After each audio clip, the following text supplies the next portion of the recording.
हे पके हुए भात, अग्नि से उठकर यज्ञ वेदी पर आओ। इस पत्नी को पुत्र पौत्र रूपी प्रजा के द्वारा बढ़ाओ। यज्ञ में विघ्न डालने वाले राक्षसों को इस स्थान से भगाओ तथा इस पत्नी को उत्तम बनाने के लिए इसका पोषण करो। हे यजमान एवं यजमान पत्नी, दूसरों के द्वारा किया हुआ आक्रोश तुम तक ना पहुंचे। दूसरों के द्वारा किया हुआ मारण संबंधी जादू टोना भी तुम्हें प्राप्त ना हो। तुम स्थान में निरोग होकर निवास करो। हे ब्रह्मोदन, पत्नी यजमान आदि को गायें भैंसे आदि पशुओं के साथ प्राप्त हो तथा तुम यज्ञ के योग्य इन देवों के साथ यजमान के सामने खड़े हो। भगवान ब्रह्मा ने इस वेदी का निर्माण किया। हिरण्यगर्भ ने इसे स्थापित किया एवं ब्रह्मोदन को पकाने के लिए महर्षियों ने इस वेदी की कल्पना की। हे पत्नी, तू देवों, पितरों और मनुष्यों के भागों को धारण करने वाली इस वेदी के समीप बैठ तथा देवों के इस भाग को पका। प्राणियों की सृष्टि करने वाले सप्त ऋषियों ने देव माता अदिति के द्वितीय हाथ के रूप में होम के साधन इस करछुली को बनाया था। यह करछुली पके हुए भात के शरीरों को जानती हुई वेदी के ऊपर इस भात को स्थापित करे। हे पके हुए एवं हवन के योग्य भात, देव तुम्हारे समीप बैठे हैं। तुम अग्नि के समीप से निकलकर इन्हें प्रसन्न करो। दूध, दही, रूप, अमृत से पवित्र तुम ब्राह्मणों के पेट में बैठो।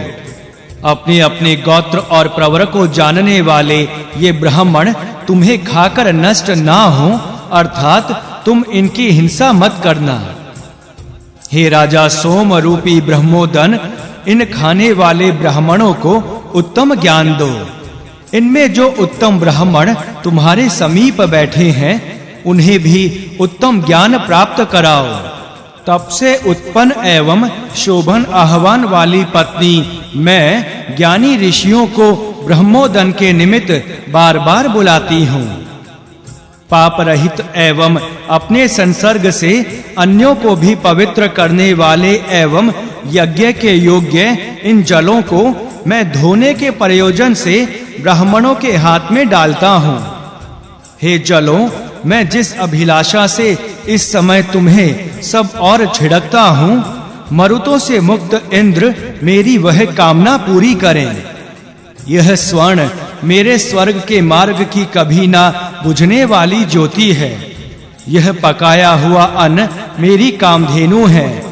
मैं दक्षिणा के रूप में दिया जाता हुआ धन ब्राह्मणों में धारण करता हूँ तथा मेरे पिता पितामह आदि के द्वारा अभिलषित जो स्वर्ग लोक है, मैं उसका मार्ग बनाता हूँ।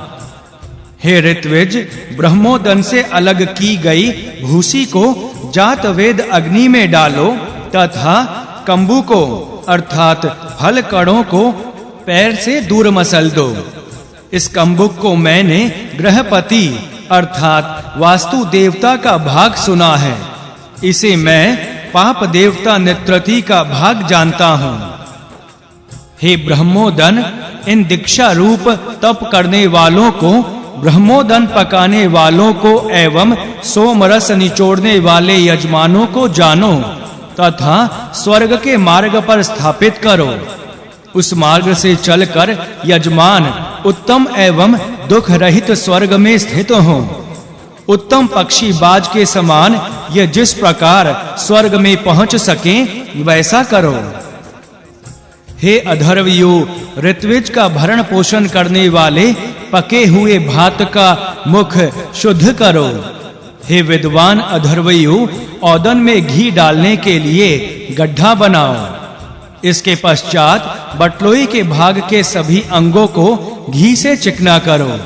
इस औदन के द्वारा मैं पूर्वजों के अभिलषित स्वर्ग का मार्ग बनाऊंगा। हे भरणशील ब्रह्मोदन, ब्राह्मणों के अतिरिक्त क्षत्रिय आदि जो तुझे खाने के लिए बैठे, उन्हें तू वह पीड़ा पहुंचा जो राक्षस पहुंचाते हैं। पूर्व में जो ऋषि गोत्र एवं प्रवर के ज्ञाता, प्रजा पशु आदि के पूरक एवं लोक में पुत्र पौत्र आदि के द्वारा समृद्ध भृगु अंगिरा आदि के मंत्रों को जानने वाले ब्राह्मण तुझे खाते हैं, वे तुझे खाकर कष्ट प्राप्त ना करें। हे भात, मैं तुम्हें ऋषि आदि को जानने वाले ब्राह्मणों में धारण करता हूँ और इस प्रकार के ब्राह्मणों को तुम्हें खिलाता हूँ।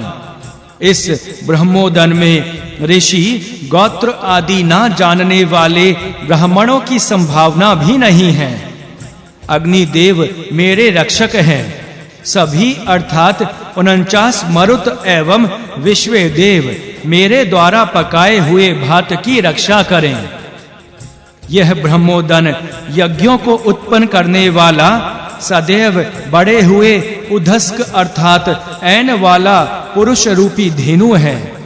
हे भात, संपत्तियों के ग्रह रूप तुझको खाते हुए हम पुत्र पौत्र आदि के द्वारा अमरता, दीर्घ आयु, धन एवं समृद्धि प्राप्त करें।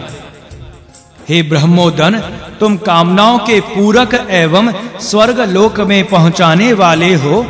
तुम मंत्र जानने वाले ऋषियों के पास जाओ। उनके द्वारा खाए जाने पर तुम हमें पुण्य करने वालों के लोक अर्थात स्वर्ग में पहुंचाओ।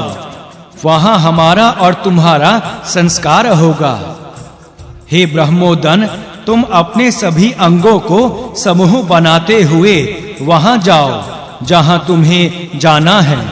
हे अग्निदेव, तुम भी इस औदन के जाने हेतु देवों के जाने योग्य मार्ग बनाओ। इन देव मार्गों एवं पुण्य कर्मों के कारण हम स्वर्ग के ऊपर सूर्य मंडल में स्थित यज्ञ को प्राप्त होंगे। इंद्र आदि देव जिस ज्योति के द्वारा ब्रह्मोदनासव नामक यज्ञ पूर्ण करके स्वर्ग को गए, वह स्वर्ग पुण्य कर्म करने वालों का लोक है। उसी देवयान मार्ग से हम भी पुण्य के फल के रूप में प्राप्त होने वाले स्वर्ग लोक को जीतेंगे। उत्तम एवं सुख कारक लोक को लक्ष्य करके हम स्वर्ग में पहुंचेंगे। सूक्त दूसरा, देवता मंत्रों में उक्त भव आदि। हे संसार की सृष्टि करने वाले भव एवं संसार की हिंसा करने वाले शर्व, हमें सुखी करो तथा हमारी रक्षा करने के लिए हमारे सामने आओ। प्राणियों एवं पशुओं के पालक तुम दोनों को नमस्कार है। अपने धनुष की डोरी पर रखा हुआ बाण हमारी ओर मत छोड़ो। हमारे मनुष्यों एवं पशुओं की हिंसा मत करो। हे भव एवं शर्व, तुम हमारे शरीर को कुत्ते और सियार के खाने योग्य मत बनाओ। कातर ना होने वाले गिद्धों एवं मांस की इच्छा करने वाले कौओं को भी हमारे शरीर मत खाने दो। हे पशुपति रुद्र, मक्खियां और तुम्हारे पक्षी भी भोजन की इच्छा से हमारे शरीरों को प्राप्त ना करें। हे भव, हम तुम्हारे शहद और प्राण वायु को नमस्कार करते हैं। हम तुम्हारे मोहक शरीरों को नमस्कार करते हैं। हे रुद्र, हे सहस्त्राक्ष एवं मृत्यु रहित, हम तुम्हें नमस्कार करते हैं। हे रुद्र, हम तुम्हें सामने से, उत्तर दिशा से एवं दक्षिण दिशा से नमस्कार करते हैं। प्रकाश पूर्ण आकाश के ऊपर वाले भाग में वर्तमान तुम्हारे लिए नमस्कार है। हे पशुपति, तुम्हारे मुख को नमस्कार है। हे भव, तुम्हारे 3 नेत्रों को नमस्कार है।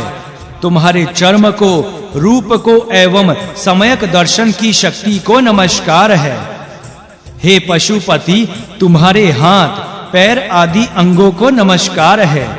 तुम्हारी जीभ को, मुख को, दांतों को और तुम्हारी गंध ग्राहक इंद्रिय नाक को नमस्कार है। हम अस्त्र फेंकने वाले नीले रंग के शिखंड अर्थात मोर के पंखों से युक्त 1000 आंखों वाले वेगशाली एवं सेना के आधे भाग का वध करने वाले रुद्र के द्वारा दुखी ना हो।